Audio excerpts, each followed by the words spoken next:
जीवन में बहुत बड़े बदलाव के लिए दिन महीने सालों की आवश्यकता नहीं पड़ती। मात्र एक पल भी काफ़ी होता है जो हमारे जीवन को परिवर्तित करा जाता है। आज बात होने जा रही है ग्रहों के शासक भगवान सूर्य की। इनका गोचर परिवर्तन 16 नवंबर से लेकर के 16 दिसंबर तक रहेगा। और ठीक इसी दिन ही 16 नवंबर को ही हमारे मंगल देवता जो ग्रहों के सेनानायक माने गए हैं, इनका भी गोचर परिवर्तन 16 नवंबर से पूरे 27 दिसंबर तक रहेगा। इन दोनों की युति ठीक आपके अष्टम भाव पर रहेगी। जानने का प्रयास करते हैं इनके अष्टम भाव पर इनकी शुभत्वता की स्थिति क्या रहने वाली है, क्या आपके जीवन पर घटित होने वाली है, इस बात को समझने का प्रयास करते हैं। ध्यान दीजिएगा, आपके स्वयं लगन आपके अपने राशि के अधिपति बनते हैं भगवान मंगल देव, और यही मंगल देव अपने स्वराशि पर आए हैं, अर्थात वृश्चिक पर आए हैं। वृश्चिक राशि पर ही सूर्य और मंगल का प्रभाव होना, अर्थात मेष राशि के ठीक अष्टम भाव, ये जल की राशि मानी गई है और दोनों ही ग्रह हमारे अग्नि तत्व के ग्रह माने गए हैं।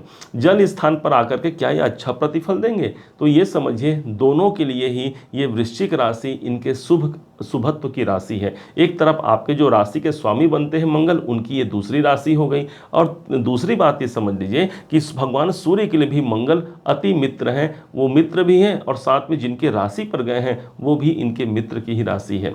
दोनों ही स्थिति में दोनों ही ग्रहों की अच्छी मजबूती बन गई। तो क्या अब इसका प्रतिफल हमें क्या मिलेगा? ध्यान दीजिएगा, ये आपके परिवर्तन के भाव पर हैं।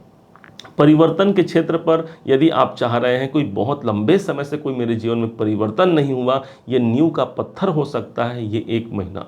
अष्टम भाव पर दो दिग्बली ग्रहों का प्रभाव, और वो भी दोनों एक संग आपके इतने बड़े योग कारक। एक तो भाई आपके लग्नेश पंचमेश, और तीसरे बनते हैं आपके देवगुरु बृहस्पति जो आपके नवमेश बनते हैं। लेकिन दो आपके सबसे बड़े योग कारक ग्रहों का अष्टम में आना आपके जीवन को कुछ परिवर्तन की ओर शायद इस समय पर ले जा सकता है। अब इसको कुछ और डिटेल में समझते हैं।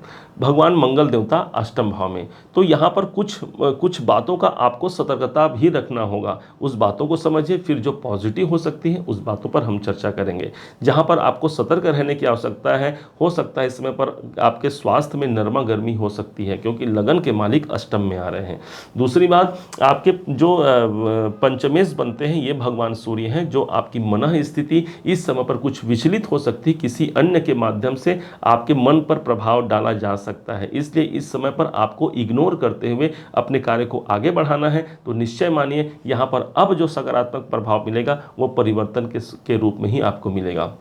माना जाता है कि अष्टम भाव पर भगवान सूर्य अच्छा रिजल्ट नहीं देते, लेकिन यह भी तो समझिए भगवान सूर्य की रोशनी जिस अंधेरे से अंधेरे भाव पर भी पड़ जाती है वो भाव कितना उजाला हो जाता है।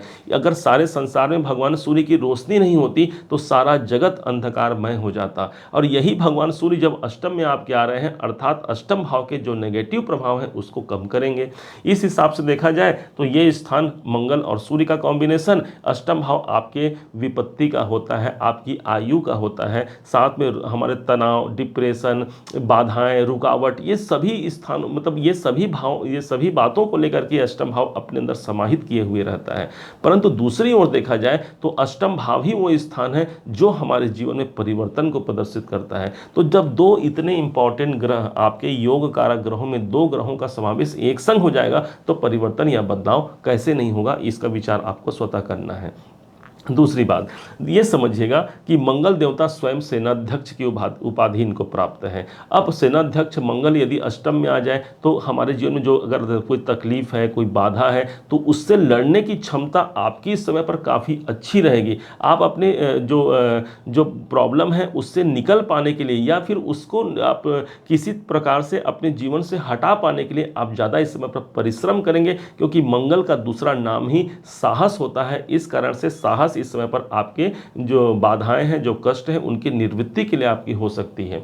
अब यह भी माना जाता है कि मंगल देवता की चतुर्थ और अष्टम दृष्टि जिस भाव पर पड़ती है वो स्थान आपके लिए प्रोटेक्शन से युक्त हो जाता है। मतलब मंगल क्या है? प्रोटेक्टर है। आपके जीवन में किस भाव को ये प्रोटेक्शन प्रदान करेंगे? तो ये आपके जीवन पे करेंगे जहाँ से मंगल है उनके चौथी दृष्टि देखते हैं तो 1 2 3 4 चतुर्थ भाव पर इनकी दृष्टि पड़ती, एकादश भाव पर इनकी दृष्टि पड़ती है। एकादश भाव वो स्थान हो गए जो आपके लाभ के हैं, आपके इनकम के हैं।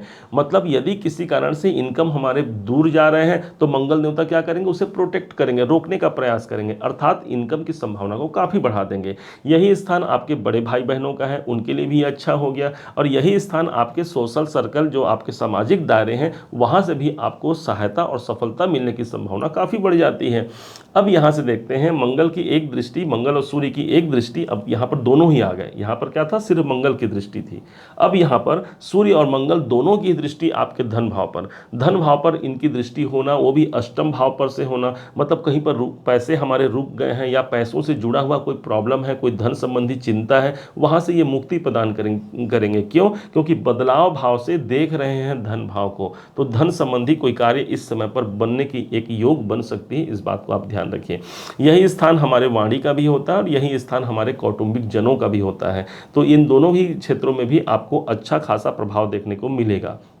अब मंगल के पास एक दृष्टि और है, क्योंकि भगवान सूर्य के पास तो मात्र एक दृष्टि है, लेकिन मंगल के पास तीन तीन दृष्टियां हैं। इस हिसाब से मंगल की एक दृष्टि पड़ेगी सीधे आपके तृतीय भाव पर, जो कि होता है पराक्रम का स्थान माना गया है, और इस भाव के कारक भी मंगल देवता होते हैं। इस हिसाब से इस समय पर आप देखिएगा आपके साहस बहुत अच्छे रहेंगे। और देख कहाँ से रहें, तो अष्टम से देख रहे हैं। इस कारण से हम अपने रुकावटों को दूर करने के लिए इस समय पर ज़्यादा साहसी बनेंगे, ज़्यादा कार्य कर पाएंगे। तीसरा घर हमारे भाई बहनों का होता है, तो इस समय पर भाई बहनों के भी आप प्रोटेक्शन के लिए कार्य करेंगे या उनके लिए कोई बेहतर कार्य कर सकते हैं। तीसरा घर हमारे आस पड़ोसियों का होता है, इस समय पर उनके द्वारा भी आपको किसी कारण से यदि परेशानी हो रही है तो आप अपने संघर्षों के द्वारा या फिर अपने अच्छे व्यवहारों के द्वारा उनके साथ आपके ताल्लुकात भी अच्छे बन सकते हैं। एक ऐसा संजोग आप मान सकते हैं इस टाइम को। हालांकि ये समय बहुत लंबा तो नहीं रहेगा, लेकिन 1 महीने के समय में ही कोई विशेष परिवर्तन संभव है। माना जाता है ना कि जब जब हमारे जीवन में कोई कष्ट आता है, कोई परेशानी आती है, तब हम क्या करते हैं, अपने जो देवता हैं, हमारे जो ईश्वर हैं, हम उनसे जुड़ जाते हैं। और इसी प्रकार से भगवान सूर्य और मंगल आपके योग कारक हैं और सारे जगत के ऊर्जा के स्रोत हैं, एक देवता हैं ये भगवान। अब जब भी हमें परेशानी आई तो सीधा हमें क्या करना है, उनके शरण में चले जाना है। किनके शरण में? जो आपके इष्ट देवता हैं या आपके इष्ट देवी हैं या कुल देवता हैं, ये इनके द्वारा आपके बहुत से कार्य इस समय पर बनने के योग बन जाते हैं। क्या बोलते हैं, दशा मुझ दीन की भगवन संभालोगे तो क्या होगा। दशा मुझ दीन की भगवन संभालोगे तो क्या होगा। अगर चरणों की सेवा में लगा लोगे तो क्या होगा। याद रखिएगा, हमारी दशा और दिशा का निर्धारण हमारे परमात्मा हमसे कहीं ज़्यादा बेहतर करते हैं। इसलिए जब हम उनकी शरण में जाते हैं, उनके अलावा कौन है, और वो थाम लेंगे जब, तब ये समझिए कि कैसे भी जीवन में बाधाएं हैं, परेशानी हैं, विपत्तियां हैं, वो सब एक क्षण मात्र में ही अपने आप दूर हो जाएंगी। उम्मीद है आप सबने इसे समझा, आप सबने इसे जाना। यदि आपने इसे समझा, जाना, मेरे समझाने का प्रयास यदि आपको सार्थक लगा हो, मेरे समझाने का तरीका यदि आपको सार्थक लगा हो, तो अपना प्यार भरा लाइक और कमेंट करना कभी मत भूलिएगा। और हाँ, यदि अभी तक आपने चैनल को सब्सक्राइब नहीं किया है, सब्सक्राइब भी कीजिएगा। पुनः एक बार फिर आप सभी का दिवस बहुत मंगलमय हो, इन्हीं शुभकामनाओं के साथ। जय श्री राम।